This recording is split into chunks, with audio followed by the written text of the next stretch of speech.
It's Dalyla, and I'm with my favorite, very important person,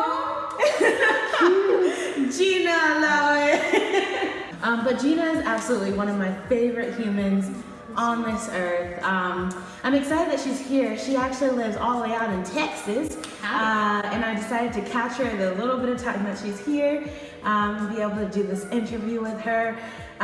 So Gina, yes, what is your Myers-Briggs personality? I am an illustrious ENTP. Yeah, I'm an ENTP. Yes, ENTP.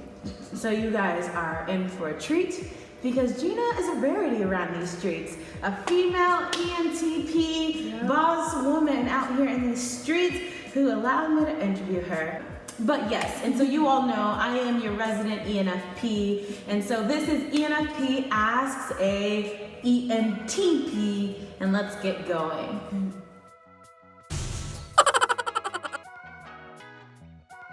So, first off, you already got your Myers-Briggs personality typing. That is an ENTP, which stands for extroverted, Intuitive, thinking, perceiver. so many good things. And so, and just to kind of get an idea of some other things that you are, what's your Enneagram, if you know it at all? I am a 7-wing something. I don't know what. Team 7. I don't know what my wing is. I think it changes based on the day. I think, but that's not. I also don't think that's accurate either. Like, I don't know how much you can actually change. Right now, I think I'm a wing 8, but sometimes I don't think I'm aggressive enough to be an 8. So I could be a 6. So I'm a 7. I know I'm a 7. That's it. That's all I know. I'm a 7. I think my instinctual stacking is SXSP, so which is rare apparently for ENTPs. They're usually like SXSP. Sexual self-preservation. Oh, okay. I was like, what is that? Yeah, so the dominant one is the sexual one, and then the other one is the self-preservation one. I've never done a stack with the instincts. That's interesting. Cool. It's fun. I think it shows how you relate to the world a lot. And that one I like, but I think that one is more, or at least I like the Enneagram because it's more about how you grew up as opposed to like nature versus nurture. So in my mind, MBTI is more your nature, and then Enneagram is more your nurture. Yeah, that's a good clean way to describe it. You have to have both in order to get holistically through some of this. You have to stack your love languages from top to bottom. What would you say they are? From top to bottom, I think. Started from the bottom. I'm sorry. I think I would put. I can't tell if physical touch or words of affirmation are tied or which is on top. I think I would put physical touch, words of affirmation. Acts of service is 3. Then quality time and then gifts. Though I do love me some gifts. So don't get it twisted. Yeah, if you got a gift in mind, send it her way. It's also my birthday today, so just say happy birthday! I keep forgetting, and then I remember, and then so do I. It's fine. It's okay. That sounds really messed up. I mean, as long as you're still alive, that's what matters. No, but it's exciting because we get to celebrate your life. Sure. Thank you. Should we sing happy birthday to her? Please don't. So we talk about functional stack. It's the next layer of the 4 letters. It's really great to explore it. But functional stack basically kind of takes those 4 letters, and then it really helps you differentiate between types, and so it's a really helpful tool as well. But also just really gets into a lot of personality growth. So a lot of times people can talk about Myers-Briggs and feeling stuck in a box. But if you don't like that idea, just check out the functional stack before you judge the book by its 4-letter cover. Yeah. Yes. I personally think you should start off with that. Yes. The test sucks. So if you take the test, I don't care how many times you're taking it, the test sucks. Like, I would have 7. It does. Like, you could, I don't know, you could be constipated that day and get a whole new answer because you just feeling different.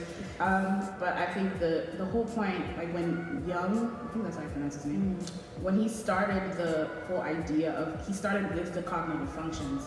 And so you need to understand the cognitive functions to even understand what he was trying to accomplish. Granted, Young was mad sexist, maybe probably racist, to be honest. But Of course, the theory is biased based on like his circumstance, but the whole idea of like Myers-Briggs in a nutshell being how you take in information and how you judge that information, being how your brain becomes who you are, makes a lot of sense.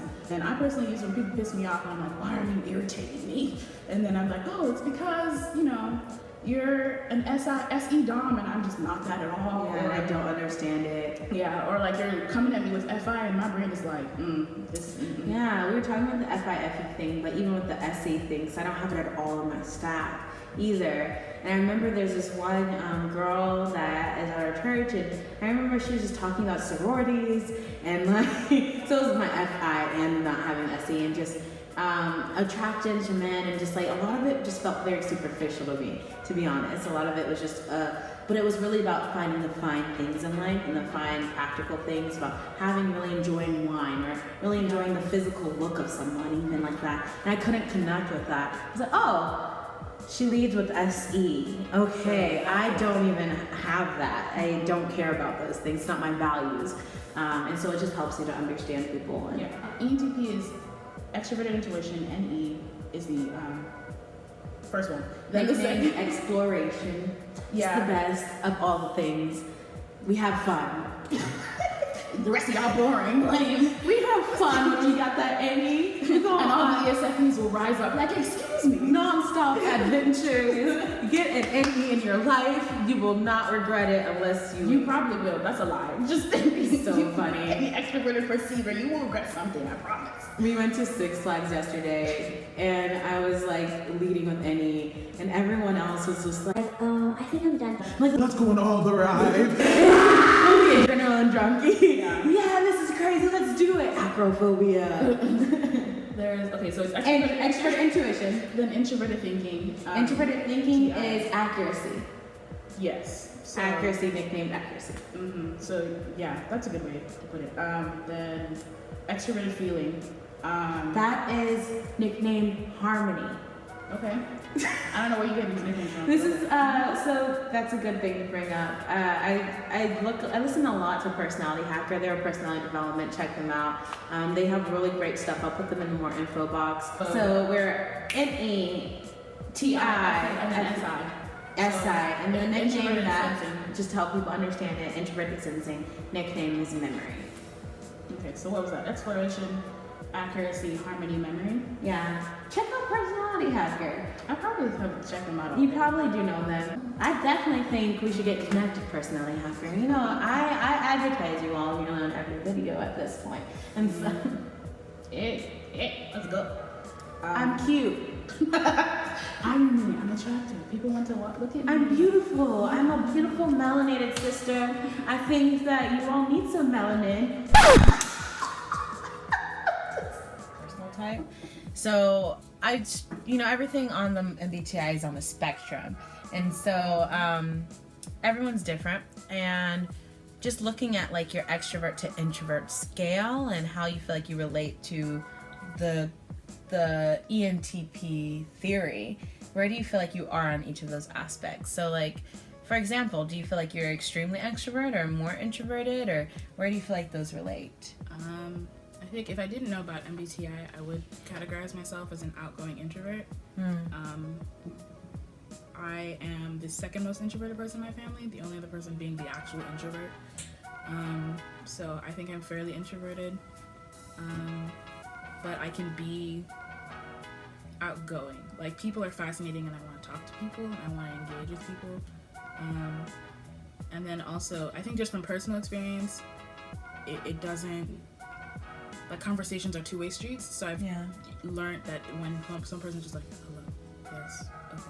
Like, it's not encouraging, it's not fun, you don't get to know anything. So I go out of my way to make sure that people feel comfortable, so people think I'm more outgoing than I am. But I'm like, nah, fam. If I don't see people for like 3 days, that's a good 3 days. And I'm like, yeah, this is great. I used to joke, I'm like, I haven't said a word in like 48 hours. This is awesome. And I enjoy being by myself. So I think I'm fairly introverted. It is interesting though with the extrovert introvert thing, because they also say ENFPs are surprisingly more introverted than people think too, mostly because of the introverted feeling aspect, where I think like in order to ground ourselves, like whatever, we have to take that time. Yeah. And go into ourselves a bit. Yeah. And so even when I was talking to my roommates, though, it was interesting because I think like we all were like, yeah, we need time to, you know, set away, but it's not like 3 days at a time. Oh yeah. We just need like a solid 15 minutes to just check in with ourselves and feel like we're on plane versus 3 days. I'm like, I might go insane.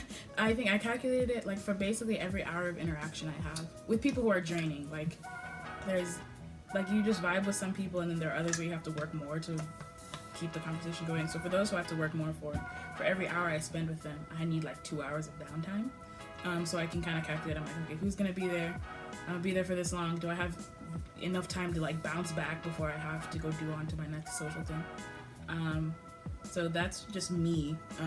But then I think also, like you were saying, like Annie just needs time to process. Like Annie just takes in so much information and you'll lose your mind if you just don't have any way to ground it. So SI is there to help you like put the information in boxes, but SI is slow in my opinion because Annie is so like, and so SI would just be like, okay, this goes here and then this goes here, and you're just like, dude, more information is coming. So you need that other judging function to put it into its place. Not put it into its place, but put it in perspective, or process that information that comes in.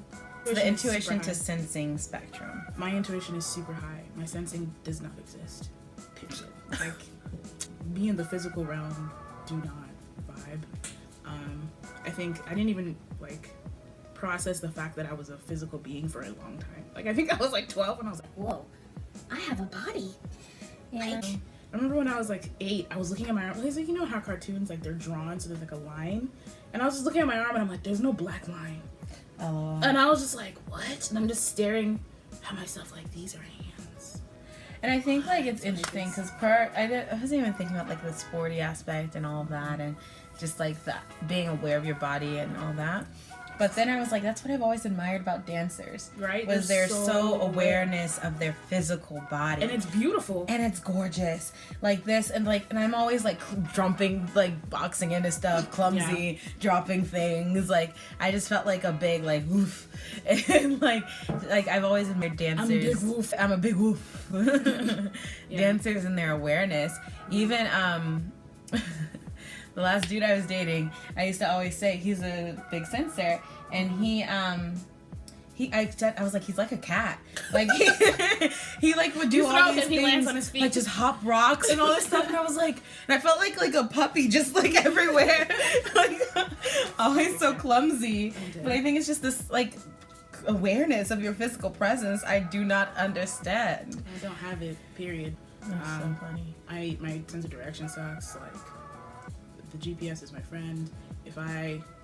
If I'm sitting in a space, I'm just kind of like, dude, am I uncomfortable? No? Okay. Like, that's about it. Yeah, and especially if I'm in a really good conversation with someone or I click with someone, all physical time and space your own like bodily needs, like, it's gone. You're like, just no unaware like what's going on around you. Yeah. So thinking, feeling. I am in a family of the majority of them are thinkers, so my thinking function is high, and then I did a very analytical thing in college, so it's just higher. But I think also gender plays a huge role in that. So like I'm a girl, so I've been socialized to be more. Oh wow.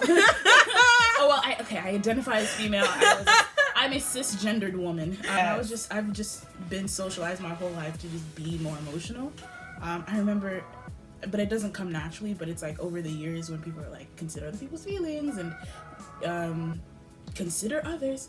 So like I remember one of my earliest memories of like the whole idea of considering others' feelings. I remember I was in elementary school. I was like maybe 7, maybe. I went to school really young. I lived in Nigeria for a hot second. Basically, once you're 2 years old, you're a literal hot second. Okay. You got the joke? No, I didn't. It's hot in Nigeria. So I mean, I hot. It's like a hot second. Okay. Like I get it. Someone's laughing out there. Someone thought it was funny. Anyway, so but we were playing and she was next to me and she was crying. And I don't like it when people talk to me when I'm crying, so I was just like, she's gonna figure it out herself and like deal with her mess. And so I'm like digging in the sand. And mom comes up to me, she goes, "Your friend is crying." And I'm like, Yeah, she is. and then like, Why is she crying? I don't know. and then just like, Do you want to find out? no. Oh and I was my just God. like very like, it's not So my many problem. memories of growing up with my brother. NTs particularly treat you the way they like to be treated. So I don't like people talking to me when I'm feeling a ton until I've processed it, and then I'll come tell you about it. And so when people are feeling a ton, I'm like, I'll give you space to process, and then you can come tell me if you need me. But that's not what everyone needs. And I'm also very dramatic, and I feel a lot, which I think NTs feel, I don't want to say more than most, but NTs feel Telling a ton. me. They feel a ton.